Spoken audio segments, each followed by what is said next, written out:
నిజం చెప్పురోళ్ళ చార్మినార్ అంటే మన తెలంగాణకు బండ గుర్తు. అవునా కాదా?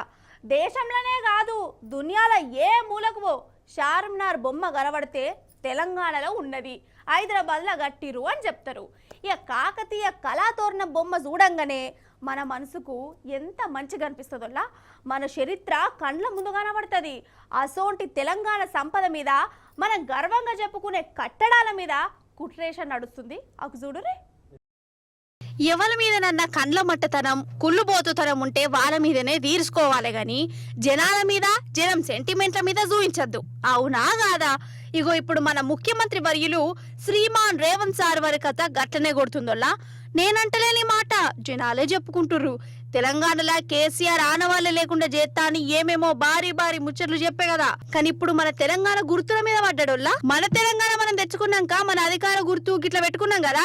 గోల్కొండ నవాబుల ఘనమైన పాలనను యాద్ చేపించే చార్మినార్ ను కాకతీయ సామ్రాజ్యంలో తెలంగాణ సుభిక్షంగా ఉన్నందుకు కాకతీయ కళాతోరణంను పెట్టుకున్నాం. కానీ ఇప్పుడు ఈ చార్మినార్ కాకతీయ తోరణం రాజరికం లెక్క కనబడుతుందట ఇప్పటి సర్కారుకు. మన తెలంగాణ చరిత్రను బండ గుర్తులను మాయం చేసే కుట్ర చేస్తుంది. కొత్త అధికారిక గుర్తుల ఈ చార్మినార్ కాకతీయ తోరణం తీసి పడేస్తాడట. ఏమన్నంటే కోపం గాని ఎంత అన్యాల మొల్ల ఇది. ఏమన్నా తరికేనా? ఇదేమన్నా తెలివికల పనేనా? అరే ఓ దిక్కు నౌకర్లు కావాలే పిల్లగాళ్ళు అవస్థ పడుతురు, ఇంకో దిక్కు రైతులు హరిగోస పడుతురు, ఆటో డ్రైవర్లు తండ్లాడుతురు. గిట్ల వీళ్ళ బాధలు పట్టించుకోవాలి గాని అవి పక్కకు పడేసి కేసీఆర్ ఆనవాళ్ళు లేకుండా చేస్తా, తెలంగాణ గుర్తులు మారుస్తా, అన్ని మాయం చేస్తా, ముంచుతా, పేగులు మెడలేసుకుంటా అనుకుంటా గీగురం పెట్టుకున్నాడేంది అని గరమైతురోళ్ళ ఉద్యమకారులు కాదా మరి? ఓ దిక్కేమో జయ జయ హే తెలంగాణ పాటను అధికారిక రాష్ట్ర గీతం అని చెప్తారు. అందులో గోల్కొండ నవాబుల కట్టిన చార్మినార్ గొప్పతనం, కాకతీయ రాజుల పాలనను మెచ్చుకుంటూ వాడుకుంటాం. ఇంకో దిక్కేమో ఏ కళాతోరణం వేస్ట్, చార్మినార్ బొమ్మ బేకార్ అనుకుంటూ తీసేస్తే ఏమనాలిగా?